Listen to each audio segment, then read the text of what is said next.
Hello, everyone. Welcome to SPMIS Academy.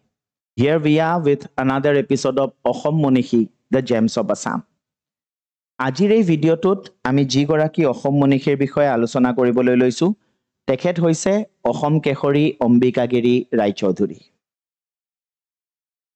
Ambikagiri ৰায়চৌধুৰীদেৱৰ জন্ম হৈছিলে বৰপেটাত অন 18 ডিচেম্বৰ 1885। তেখেতৰ পিতৃ আছিলে কৃষ্ণৰাম আৰু তেখেতৰ মাতৃ আছিলে দেৱিকা দেৱী ফ্ৰম সুন্দৰদিয়া সত্ৰ। গতিকে দেৱিকা দেৱী তেখেত সত্ৰৰ পৰা আছিলে আৰু সেইবাবে হয়তো গীত নাটক এইবিলাকত অম্বিকাগিৰি ৰায়চৌধুৰী দেৱৰ ইণ্টাৰেষ্টটো আমি বাল্যকালৰ পৰাই দেখিবলৈ পাওঁ। And he received his formal education in Guwahati, Gauripur and Shivasagar. বিভিন্ন জেগাৰ পৰা তেখেতে নিজৰ স্কুলীয়া শিক্ষা গ্ৰহণ কৰে, কিন্তু তেখেতে এই শিক্ষা তেখেতৰ সম্পূৰ্ণ নহ'লে because at the age of 19 he was arrested at Borpeta for his involvement in national movement. সেইখিনি সময়ত আমাৰ জাতীয় আন্দোলন তীব্ৰতৰ হ'বলৈ ধৰিছিলে, স্বদেশী আন্দোলন আৰম্ভ হৈছিলে আৰু সেইখিনি সময়তে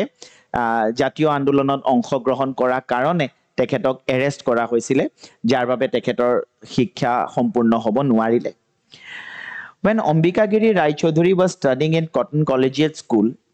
the British government seized the script of his play Bandini Bharat and kept under police vigilance for 8 years. গতিকে স্কুলত পঢ়ি থকা সময়তে তেখেতে এই নাটকখন ৰচনা কৰিছিল, যাৰ নাম আছিল বন্দিনী ভাৰত। আৰু এই বন্দিনী ভাৰত নাটকখনৰ স্ক্ৰিপ্টটো যেতিয়া ব্ৰিটিছসকলৰ হাতত লাগিলে, তেতিয়া ব্ৰিটিছসকলে এই নাটকখনৰ স্ক্ৰিপ্টটো জব্দ কৰিলে আৰু তাৰ পাছত 8 বছৰলৈকে 1915লৈকে অলমষ্ট অম্বিকাগিৰি ৰায়চৌধুৰী দেৱক পুলিচ ভিজিলেন্সৰ আণ্ডাৰত ৰখা হৈছিলে। Ambikagiri Raychaudhuri then went to Dibrugarh to join as a sub-editor of the Assamese magazine Ohom Bandhav,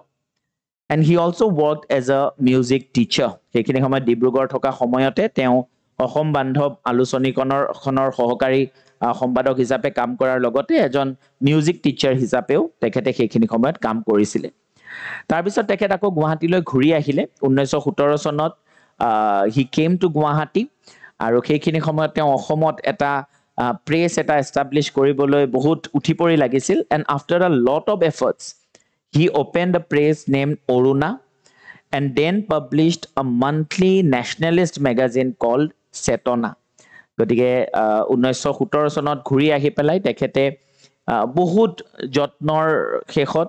Aruna নামৰ এই ছপাশালটো এই প্ৰেছটো তেখেতে ইয়াতে এষ্টাব্লিছ কৰি তাৰ পৰাই তেখেতে চেতনা নামৰ এই মাহেকীয়া আলোচনীখন তেখেতে প্ৰকাশ কৰিবলৈ আৰম্ভ কৰিছিলে। As an active member of Assam Pradesh Congress Committee formed in 1921, Ambikagiri Raychaudhuri devoted himself wholeheartedly to the national movement. আমি জানো যে 1903 চনত আমাৰ অসমত আসাম এছ'চিয়েশ্যন ফৰ্ম হৈছিলে আৰু প্ৰথম অৱস্থাত আসাম এছ'চিয়েশ্যনেই আমাৰ অসমত জাতীয় আন্দোলনৰ আগভাগ লৈছিলে। কিন্তু অসহযোগ আন্দোলনৰ সময়ত 1921 চনত অসম প্ৰাদেশিক কংগ্ৰেছ সমিতি গঠন হৈছিলে আৰু আসাম এছ'চিয়েশ্যনৰ সদস্যসকলেও অসম প্ৰাদেশিক কংগ্ৰেছ কমিটিত যোগদান কৰিছিলে। সেইখিনি সময়ত অম্বিকাগিৰি ৰায়চৌধুৰী দেৱেও অসম প্ৰাদেশিক কংগ্ৰেছ কমিটিত যোগদান কৰে আৰু অসমৰ জাতীয় আন্দোলনত এক গুৰুত্বপূৰ্ণ ভূমিকা গ্ৰহণ কৰিবলৈ আৰম্ভ কৰে। Ambikagiri Raychaudhuri used his writings as an important tool to give expression to his revolutionary spirit. He played an important role in the success of the 41st session of Congress in Guwahati in 1926. গতিকে গুৱাহাটীত 1926ত 41st session হৈছিলে কংগ্ৰেছৰ। আপোনালোকে comment ছেকশ্যনত এই উত্তৰটো দিব পাৰে যে এই 41st session যিটো হৈছিলে গুৱাহাটীত কংগ্ৰেছৰ তাৰে সভাপতি কোন আছিলে? Who was the president of the 41st session of Indian National Congress that was convened in Guwahati in the year 1926? কোন প্ৰেচিডেণ্ট আছিলে সেইটো আপোনালোকে কমেণ্ট ছেকশ্যনত জনাব পাৰে। এতিয়া যোনটো 1920 চনত অসহযোগ আন্দোলন আৰম্ভ হৈছিলে সেইটো আমি জানো যে 1922 চনত চৌৰি চৌৰা ইনচিডেণ্টৰ কাৰণে গান্ধীজীয়ে সেই আন্দোলনটো বন্ধ কৰি দিছিলে আৰু তাৰ পাছত অসমত বিভিন্ন ধৰণৰ লোকেল অৰ্গেনাইজেশ্যনছ বা ৰিজনেল অৰ্গেনাইজেশ্যনছ সেইখিনি সময়ত ফৰ্ম হৈছিলে আৰু সেইখিনি সময়তে অম্বিকাগিৰি ৰায়চৌধুৰীয়ে আন এটা তেওঁ অৰ্গেনাইজেশ্যন ফৰ্ম কৰিছিলে so he formed অসম সংৰক্ষিণী সভা with the aim of preserving the interest of Assam and Assamese people and later on the sabha was renamed as Assam জাতীয় মহাসভা গতিকে সেইখিনি সময়ত ইষ্ট বেংগলৰ পৰা পূৰ্ববংগৰ পৰা যি ইলিগেল ইমিগ্ৰেশ্যন অসমলৈ হৈ আছিলে যি ধৰণে তাৰে লোকসকলক আনি পেলাই অসমত সেটেল কৰা হৈছিলে তাৰ বিৰুদ্ধে মাতমতা প্ৰথম অসমীয়া ব্যক্তিসকলৰ ভিতৰত অম্বিকাগিৰি ৰায়চৌধুৰী অন্যতম আৰু সেইখিনি সময়ত অসমীয়াসকলৰ স্বাৰ্থ ৰক্ষাৰ কাৰণে বা অসমীয়াসকলৰ সংস্কৃতি ৰক্ষাৰ উদ্দেশ্যে তেখেতে Assam সংৰক্ষিণী সভাটো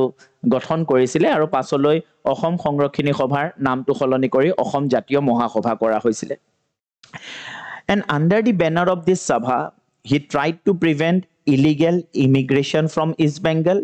illegal occupation of forest land and the increasing influence of Bengali language গতিকে সেইখিনি সময়ত যি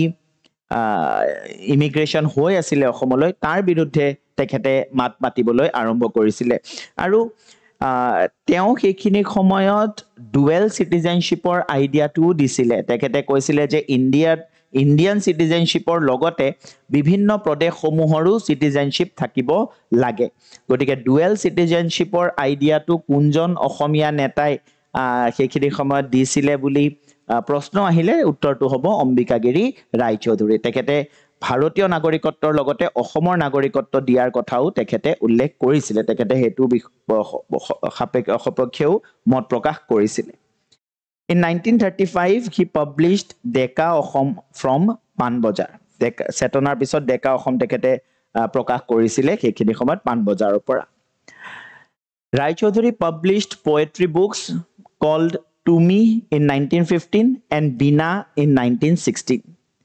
ইয়াৰ উপৰি আন বহুতো কবিতা পুথি তেখেতে প্ৰকাশ কৰিছিলে উদাহৰণস্বৰূপে অনুভূতি স্থাপনকৰ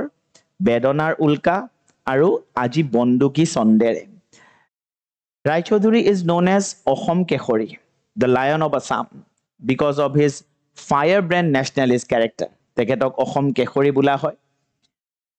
and he was the president of Ahom Sahitya Sabha in 1950